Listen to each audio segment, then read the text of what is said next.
Okay, let's finish up discussing That Girl. Um, how was that show received?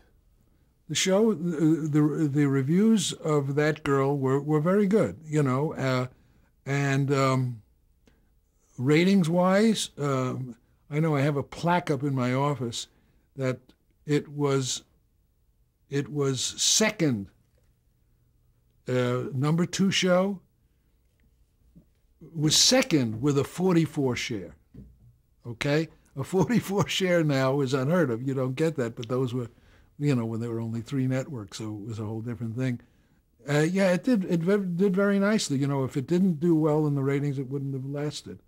Uh, there was an affection for the Thomas family by ABC, and we were treated very nicely by them. They own a good hunk of the show. Those were the days when they could.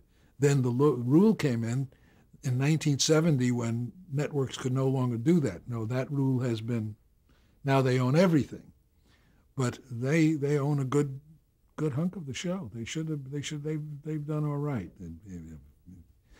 And why did the series come to an end? Marlowe decided after 5 years she wanted to have a film career. She wanted to devote herself to that. She has done Broadway since. I don't think she's done some very good television films, but nothing in the feature range that I think did it for her. It's the way it goes. She's one of those people who is, whenever she goes on television, people love her and want to watch her. But I forget the name of the couple of features that she did that just didn't work. Don't know. Who knows? Nobody knows. William Goldman is the smartest man in this business as far as writing. Did you ever read? Did you ever read out there? Read Adventures in the Screen Trade by William Goldman, because it is a brilliant book, because in it his main thesis is nobody knows anything. Finished. What did you do after That Girl? Well, while we were doing That Girl, we were also doing a show that only lasted one season called Good Morning World, which was based on the experiences Billy and I had working at WNEW. It was about two disc jockeys. One was a guy named Joby Baker, and his partner was Ronnie Shell, and Julie Parrish was the wife, and and Billy DeWolf played their boss at the radio station, who was the joy of the world to work with, one of the most professionally brilliant, funny men. And one of the highlights of that was we were having readings for the part of the wife, and an agent at the Morris office had discovered this girl working as a dancer on an Andy Griffith special. She was a good dancer, and he thought she was cute, but she was inexperienced for the wife. She came in and read, and there was a scene where the wife was having coffee with her neighbor. And Goldie Hawn came in. That was the girl. She came in and she brought her own cup, her own coffee pot and own cups for the audition scene. She auditioned for the wife, and she was absolutely not right for it. She didn't have it, but we said, there's going to be a part in this thing for you, and we created a next-door neighbor. And that was her first job as a non-dancer. And after Good Morning World got canceled, she went on and then did Laugh-In with George Slaughter and became a pretty good star. She was marvelous in that. She was terrific in that show. She was a great little girl, and that was a fun show to do. It was a really fun show. We had problems of illness and sickness and other things that didn't work. I mean, it got canceled with like a 35 share and 20-something rating. But today would be a huge hit, but at that time it wasn't enough. It was it was good, but gone. Which incidentally is one thing. People say, here's Sam Denoff, the writer of, the creator of, and mention the hits. If you're not prepared to have a lot of flops, don't go into this business. Period. That's it. I mean, that's it.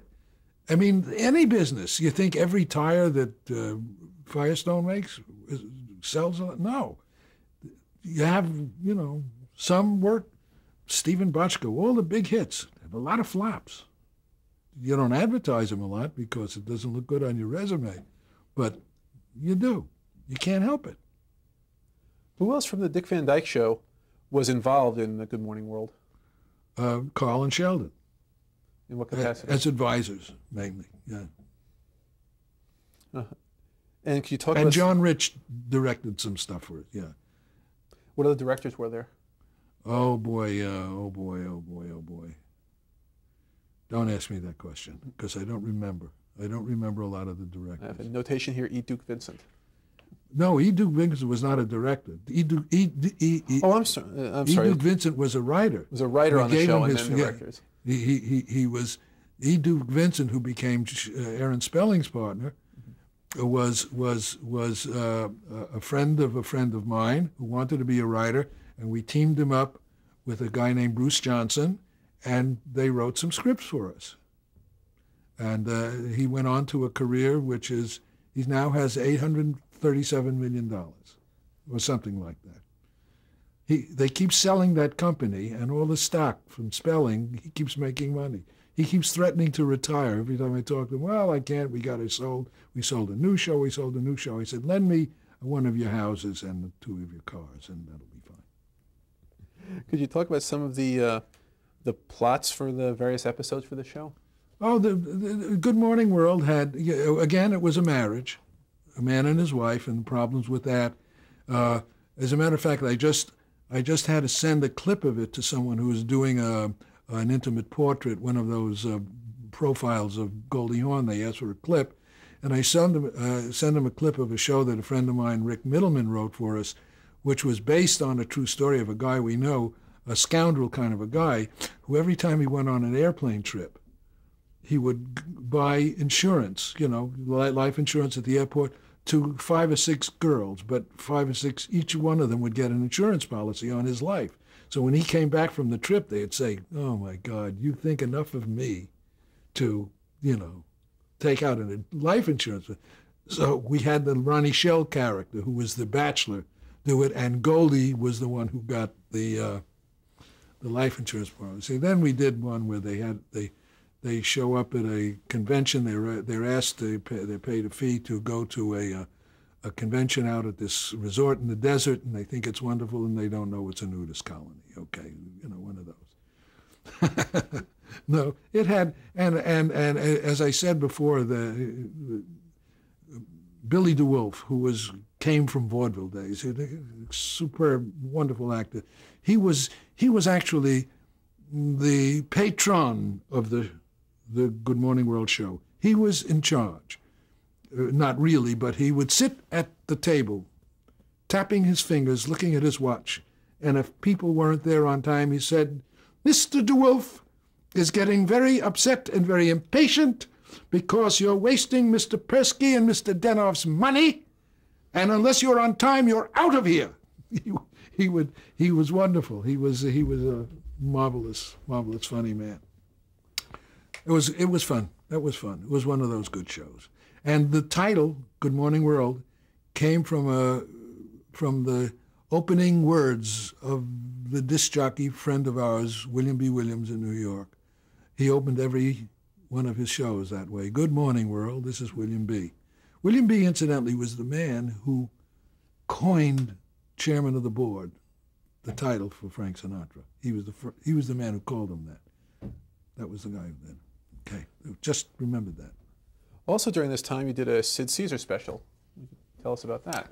There was a reunion. CBS got the idea, I don't remember whose idea it was, to reunite the cast of Caesar's Hour and the Show of Shows, Carl and Sid and Howie and Imogene, a reunion kind of a special.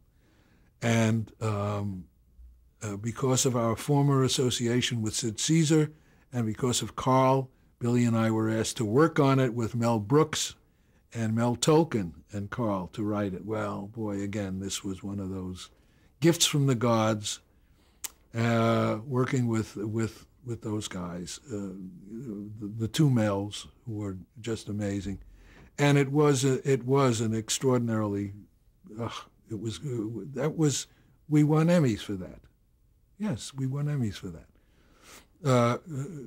Deservedly so, I might say, because it was that funny. These people, I mean, to write for people like that, I mean, it's what a gift, and it was so marvelous. I remember the definitive sketch in it. We did a send-up, as they always did on this, of a movie, and then we did Who's Afraid of Virginia Woolf, with Sid and Imogene playing those two parts, and it was marvelous. That was a great show. And then shortly after that, you did a special with reuniting Dick Van Dyke and Mary Tyler Moore. Yeah. Soon around that time, we also Mary's career after the Dick Van Dyke Show had hit kind of a valley. She was, she had attempted to do a Broadway show that was a musical version of Breakfast at Tiffany's that Abe Burrows was doing, and a lot of brilliant and Al Albee wrote the book. And at one point, they asked Persky and me to come in and see if we could fix it. And this was like 2 weeks before it was supposed to open, or a week before. And Billy and I, though great admirers of musicals, had never written that, and we felt really nervous. And we went into the theater and watched this run-through of this thing, or a preview. And we said, you can't fix this. But we were afraid to say that to each other, because we'd appear pompous. What do we know? I mean, Abe Burrows and all these people, but it was doomed. It was doomed. So she was in low shape, but we thought it would be fun to do a special reuniting the two of them, which was called Dick Van Dyke and the Other Woman, was the name of the special, because people thought they were really married. That's how believable they were. And their wives and husbands were, somebody else. And it was with special material. It was written by our friend Ray Charles, and in it he wrote one number which was magical, which was "Life is Just a Situation" comedy, and they did song and dance and little sketches in that. And the other memorable piece was. I forget whose idea it was. What's the difference? We had Dick and Mary as the two little bride and groom statues on the top of a wedding cake, waiting at a wedding, but they talk to each other, and he doesn't want to be there, and she wants to be there, and she says this is the most romantic thing, and then the wedding is over, and they're stuck in the freezer, and we see them later taken out for the 25th anniversary of the couple, and they're all full of ice in the freezer.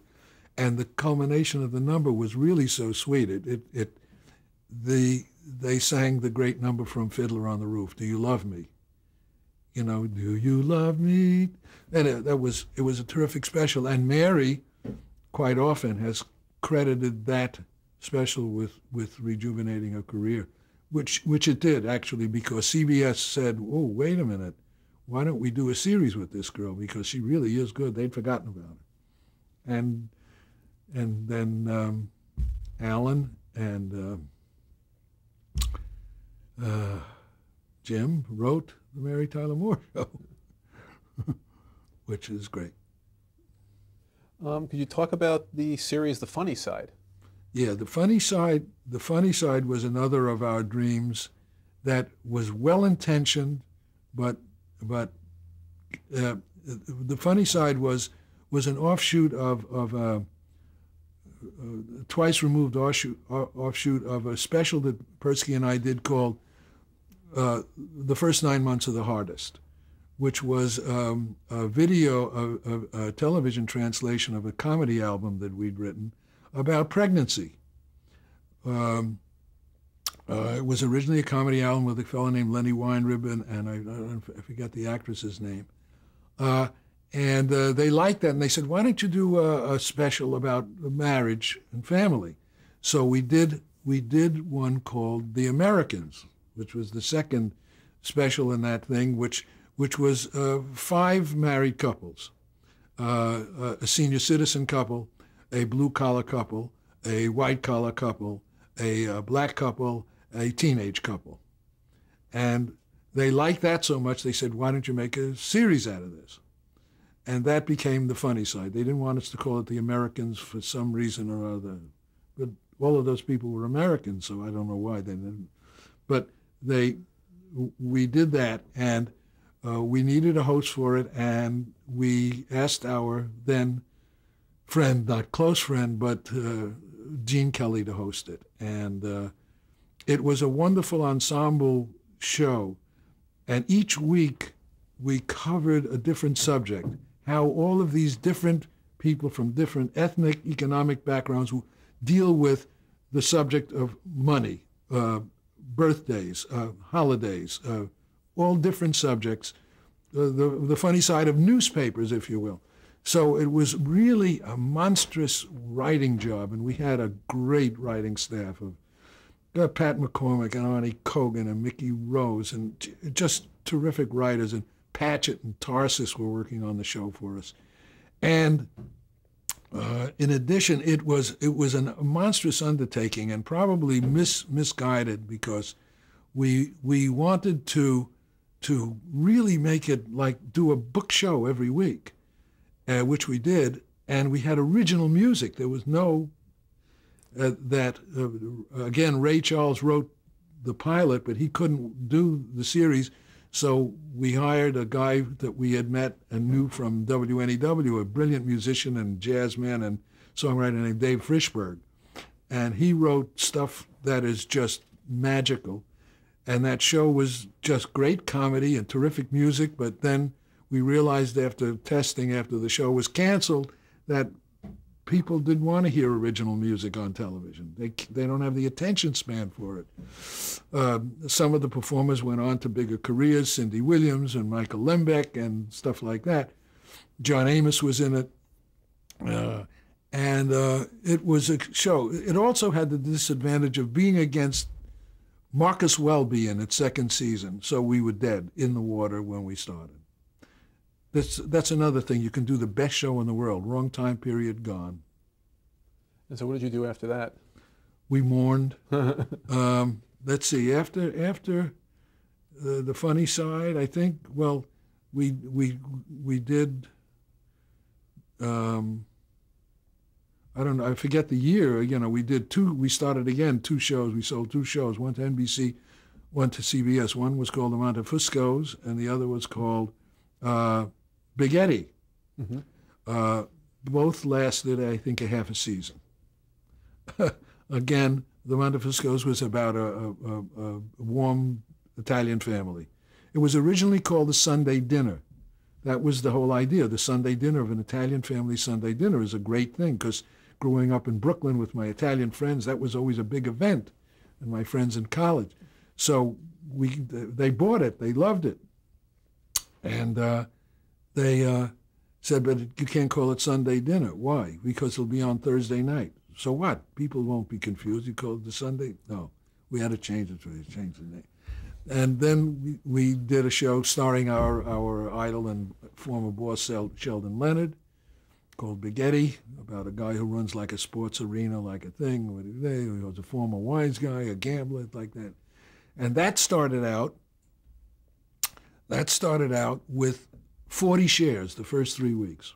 Huge, huge hit. They said, this is so good, we're going to put it against Sanford and Son on NBC, because they were big last. No. We said, no, we don't want to be against their big hit. We don't know. No, they did. We were gone in 3 more weeks. That's I mean, it was Sheldon Leonard he's now a movie star. He's now a star again. He was back acting, and we thought we were a smash. We were doing great. What was it like working with him again with the roles reversed? Oh, it was great. He was having a good time. We had a wonderful actress named Sherry North playing opposite him, and terrific supporting cast again. And really, it was a fun thing to do. I was doing that with a wonderful director named Hy Averback. Billy and I split our responsibilities that year because he was taking care of the Montefuscos and I was taking care of Big Eddie. And maybe it should have been switched. Maybe they would have stayed. I don't know. I don't know. And then you did a show with Don Rickles. Yeah, that I created. That I did with Sheldon Leonard. He and I were partners on that. And again, Hy Averback came to do it, and that was a joy. Trying to sell Don Rickles as a regular person was not easy. He had done a lot of different things, and again, with that image that he has was crazy because no more dedicated and diligent actor and sweet to everybody on the set, and so careful about feelings and all of that. Don, I love Don. We knew Don way back from the WNEW days when we used to work for comics, and his manager used to have an office in a place called the Elegant, a nightclub on Ocean Parkway in Brooklyn. It was famous for the fact that it was owned by the mob, like most nightclubs were, but there was also a graveyard next door to it. So anytime you were right for comics and you'd go there, they'd sit you next to the comics manager, who was also a wise guy, and he would look at you and like say, "I think this needs fixing." "Oh yeah, yeah. We made a mistake." But the Don Rickles show, we had. I remember there was one thing that I remember that he had a little daughter in it. And the daughter had a birthday party, and for one of her friends for the birthday party, we hired this little actress to come in and play with her, and her name was Jodie Foster. That happens along the way too, yes. And then we did a series called Lots of Luck. That was great. Dom DeLuise, one of the funniest human beings in the world, and that was we were asked to do that. By NBC had seen a show in England called On the Buses about a guy who's a bus driver and his home life. He's a bachelor, he lives with his mother and his kind of plain sister and a plain sister's husband who doesn't work. So it's a story of a guy who has to support all this. So we transferred it to Brooklyn, which is where Dom DeLuise is from. And he has a best friend, and that was Lots of Luck was, I think, a season. But again, a great show to do because Dom is, again, a great professional and a great man to work with. And we did that on tape at NBC. I think so, yeah. And how was Carl Reiner involved in that? He directed the pilot, I think. And the pilot was hysterical. Billy and I think Carl worked script-wise on the pilot, and the pilot was that they live in this, a very plain, low-income house in the Bensonhurst section of Brooklyn, New York, and it's Olive's birthday. Olive is the sister. Beverly Sanders played sister, and the mother was played by the great Kathleen Freeman, who was in every Jerry Lewis picture, a great actress. And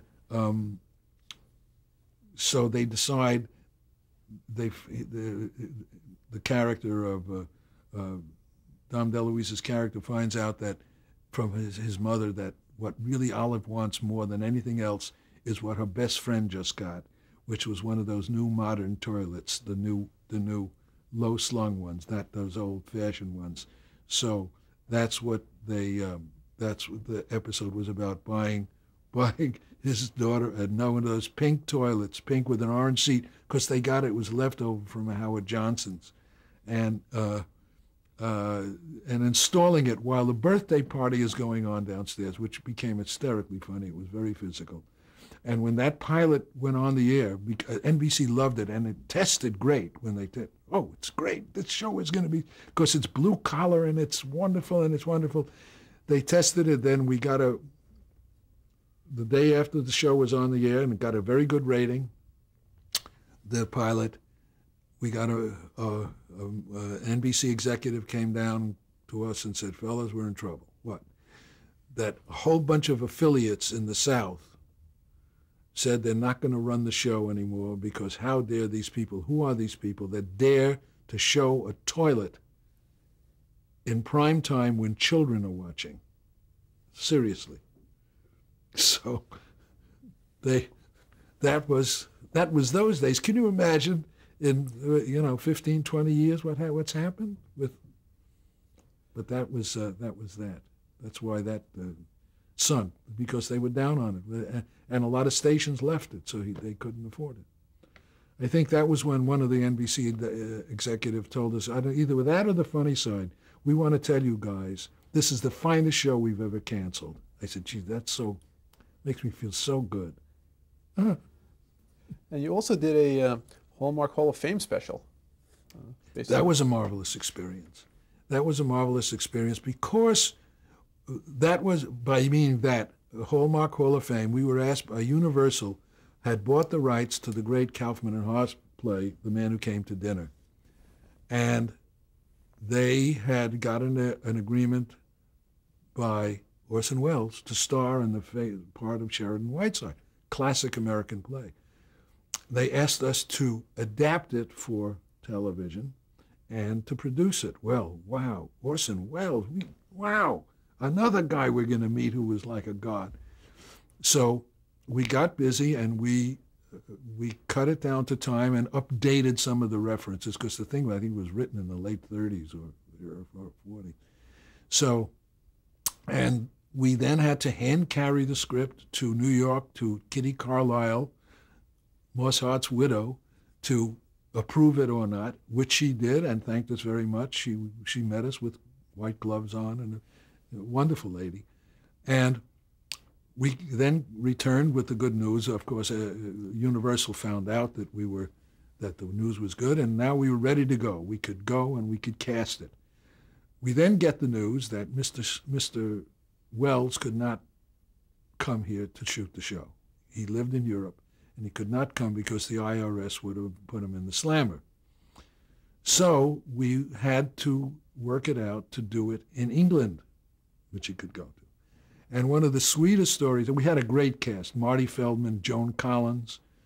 I have a picture of me with Joan Collins that has caused a lot of trouble in this house. You'll see it. Anyway, we had to cast it with some Americans. We were allowed to bring some Americans over there, and use English cast, who spoke, because takes place in the Midwest. So there's a very important part in the play. We're going to find out about that important part in 1 second as we change tapes.